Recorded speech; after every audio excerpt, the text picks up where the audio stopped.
In regards to the Yakutia incident, much doubt has been placed on my official statements and testimony. The cynical among you have cited the slightest of contradictions in my accounts and even noted supposed tics in my body language as evidence of deceit. And so it follows that accusations have been made of criminal activity and cover-up. I have done my best to ignore these accusations since they are baseless and thus could not ever manifest into official charges. Yet, it has become clear to me in recent days that these conspiracy theories have generated undue curiosity in the incident, curiosity which could prove quite dangerous. As this was my chief concern when fabricating my statements, let me address the Yakutia incident with utmost transparency. The truth, I hope, will deter further inquisition. Before I recount the sequence of events as I truly experienced them, let me preface with a short statement. This is the truth, though it is your choice to believe it. By all means, I would encourage you to consider the incident an unfortunate accident, as I have previously said, and to forget it entirely. You should have a hard time proving otherwise. But to those of you that hear the sincerity in my words, do not chase the truth any further than I have. I fear we will all regret such a reckless decision. On August 24, 2036, a representative of the alternative energy giant Greenways International contacted me in regards to my prolific research in thermodynamic degradation of the world's permafrost layers. Although not a climatologist like myself, the representative was quite familiar with my work. For some time we discussed our concerns about the warming of the planet and how thawing of permafrost layers could lead to the breakdown of organic material and the release of greenhouse gases, which could further accelerate climate change.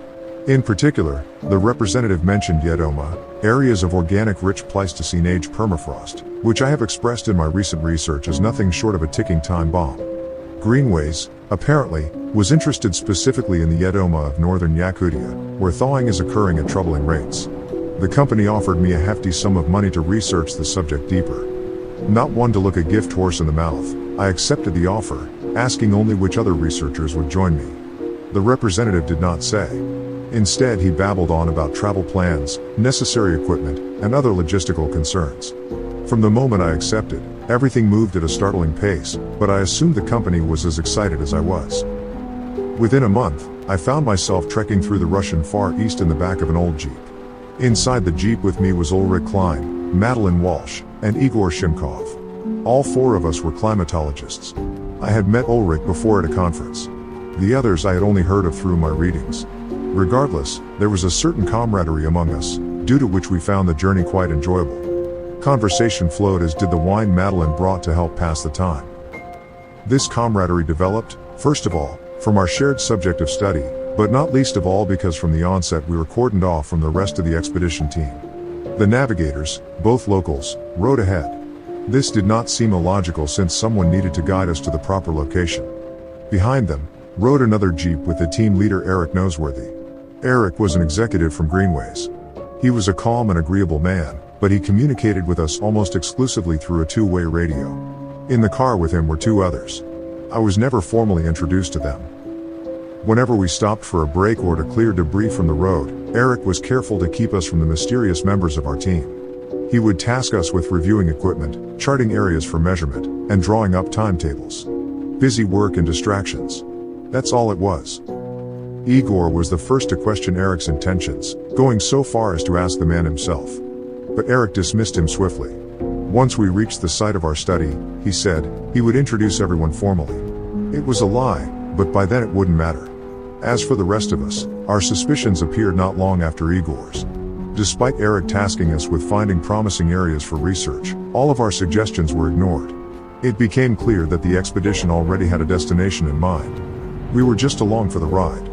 After an arduous journey through the unblemished tundra, we stopped. Eric announced over the radio that we had reached our port of call. Still clinging to the hope of actual academic pursuit, we exited our vehicle in a buzz. We collected our equipment from the trunk and set out with every intention of completing the research we were hired to do. Ulrich and Madeline began collecting samples of the Earth to analyze its concentration of organic matter. Igor took temperature measurements and probed the ground to see how deep the thaw had penetrated the permafrost. I, however, was determined to meet the others. After all, it would be rude not to say hello. Eric and his two associates were engaged in a serious discussion when I came to introduce myself.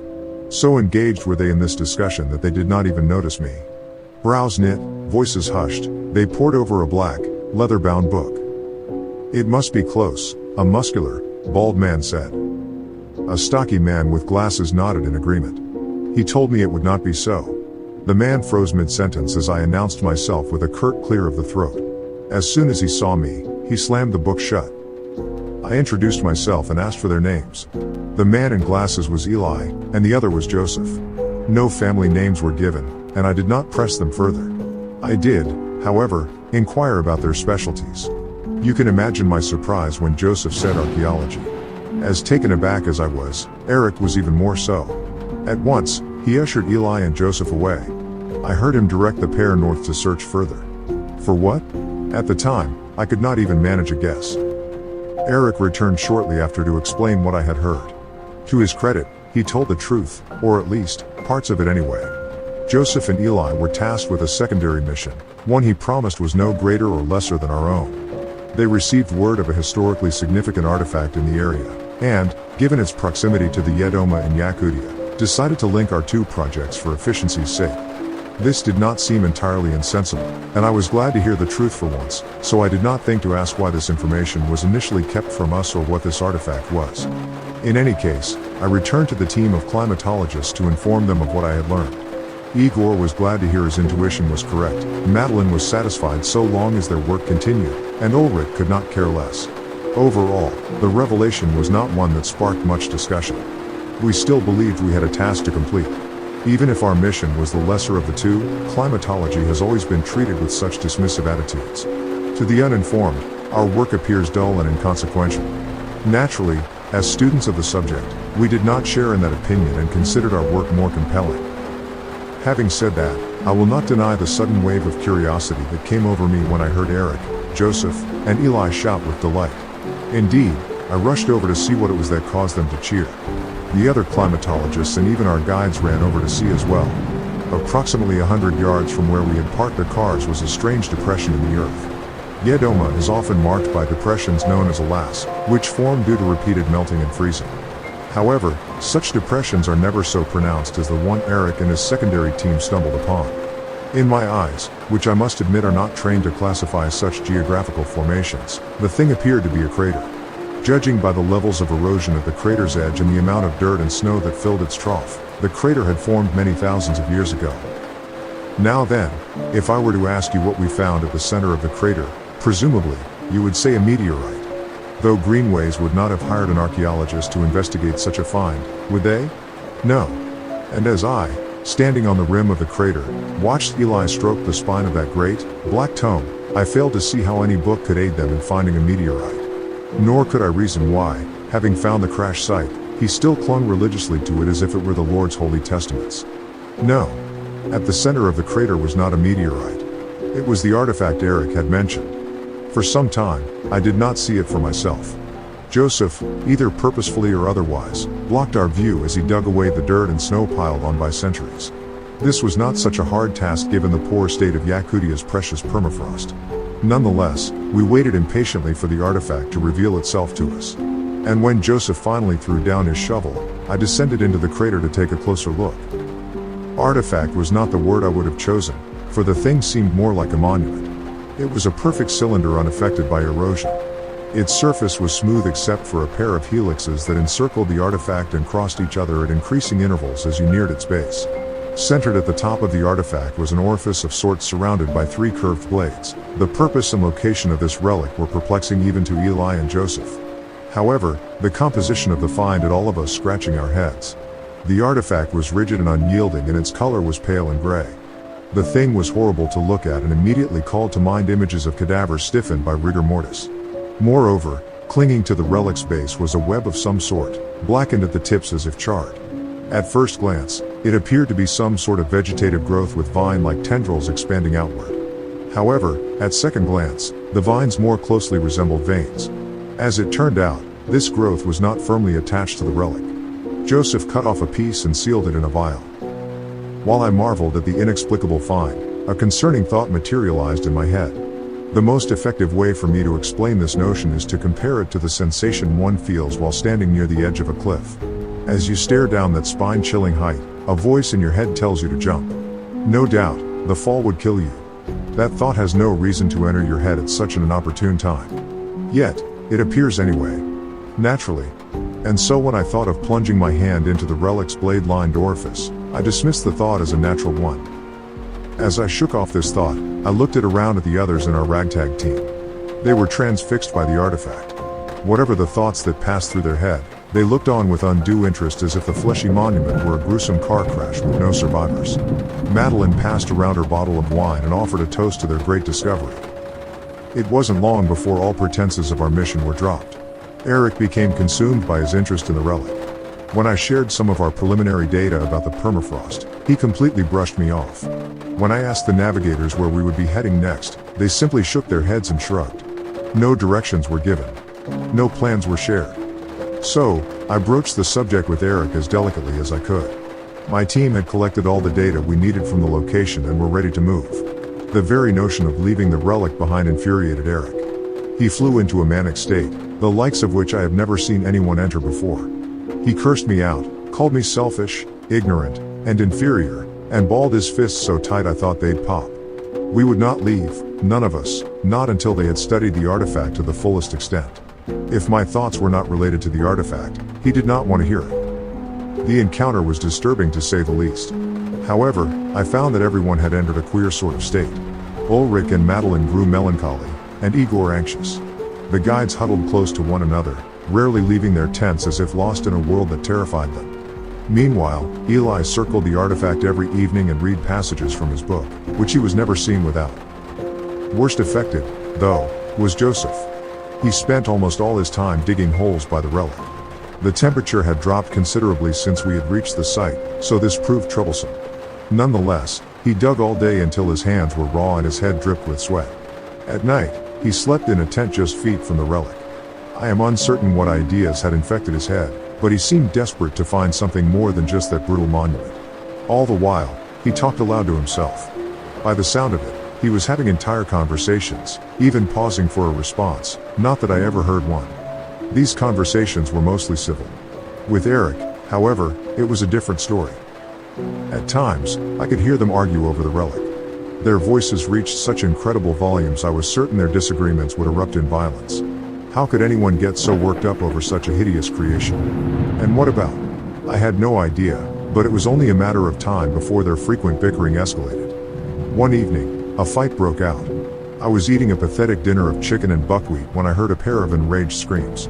Upon arrival at the scene, I saw Eric and Joseph exchanging punches until both of their faces were streaming with blood. Eli, still gripping his holy black book, attempted to pull Joseph back but with little success. Both of the guides jumped in to pull Joseph back, but the massive specimen of a man still thrashed his arms around in defiance. As he did so, I saw him swinging a jug of gasoline in his left hand. Slowly I pieced together that Joseph had a change of heart, and quite a significant one. The relic did not need to be studied. Rather, in his eyes, it needed to be burned. I, of course, had no investment in the artifact, but it seemed a waste to let Joseph destroy it after everyone's hemming and hawing over the revolting thing. So, I joined the effort to restrain Joseph. Together we wrestled the gasoline from his hand and tied him to the post inside his tent. Poor Joseph looked dreadful. His face was shockingly pale and gaunt as if the skin was melting off his body. Since I did not often socialize with the man, I had no frame of reference. But I remember thinking his body was too long. The proportions just appeared off. In any case, I was more concerned with Joseph's sanity. He babbled endlessly about flesh and blood and some nameless man he referred to simply as him. When it became clear to Joseph none of us understood what he was saying, he began to mutter about losing control. Naturally, we thought he was referring to the brawl, but that wasn't exactly the case. Once Joseph had settled down a bit, I returned to my tent to rest.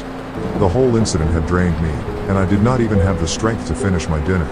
Unfortunately, my hopes for a restorative sleep were entirely misplaced. That night I found myself soaring through distorted dreamscapes cloaked in red shadow. I tumbled down mountains of maddening heights, their great, stone bodies lined with pumping, black veins. And the world of our age was shattered so violently that no semblance of its former self could ever be reclaimed. In that hellish landscape, a voice spoke to me. So deep and booming was that voice that I took it to be of the world itself. Answer my call and obey, the voice said. Make this world as all were meant to be. I awoke in a hot sweat, disturbed in part from the dream itself but also by a growing commotion outside. No doubt Joseph was to blame. I could only assume he had escaped his bonds during the night and was continuing his plans to destroy the artifact. As I have already said, I had no investment in the artifact, so I considered leaving the others to resolve the issue on their own. But my curiosity overcame me, and I could not have fallen asleep again if I had tried. What's more, I heard someone shout something no one hopes to hear: "Get the gun!" My first instinct was to say a bear had entered camp. After all, that was why firearms were brought on the expedition in the first place. Poor Joseph, I thought to myself, seeing a crowd gathered at the mouth of his tent. We had served him to a bear on a platter by tying him up like that. I rushed over to join them. But I did not see a bear. I saw something far worse. Joseph remained tied to his post. He was screaming something dreadful as though overcome with agony, rage, or a mix of the two. Desperate to get to the artifact, he begged for freedom. He promised not to harm it. He just wanted to touch it. However, innocuous words aside, no sane individual would have released Joseph. What I found in that tent was beyond description, though I will do my best for your sake. Simply put, Joseph had mutated into something inhuman. His limbs had stretched beyond the length of his body as if to slip out of his bonds. They narrowed and split into an array of fleshy tentacles, whose razor-keen edges glistened in the starlight.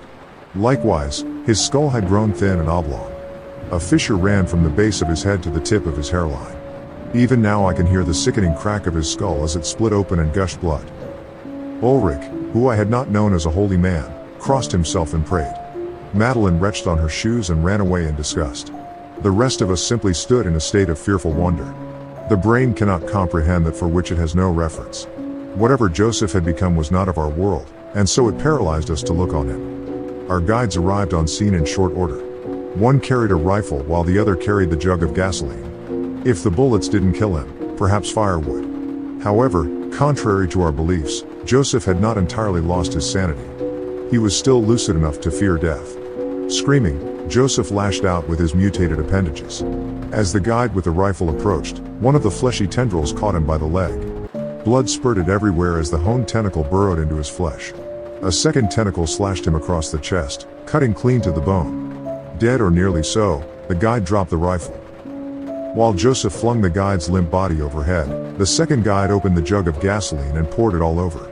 Narrowly dodging a tendril, the guide pulled out a lighter and threw it into the tent. At once, the whole thing went up in flames and Joseph shrieked in agony. Eric, who had grabbed the rifle, fired 3 shots. The first 2 hit Joseph in the chest. He wailed and thrashed outward with his flaming limbs. I heard his restraint snap and feared for my life. But the third shot hit Joseph in the head, and he stumbled back, muttering about the artifact with his dying breath.